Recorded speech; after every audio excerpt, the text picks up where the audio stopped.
அந்த அறிவிப்போல் அன்ப தருவாளே சின்ன அறிவிப்பும் இன்று சுடுவாளே நீயும் தும்மிடி தும்மிடி ஆயுசு நூறாக என் உயிர் உன்னோட பத்திர சொத்தாக என் பார்வை உன்னோடு உன் பொம்மை கண்ணோடு பேசாமல் விண்ணோடு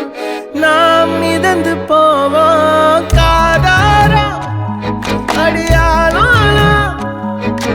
நான் தாங்க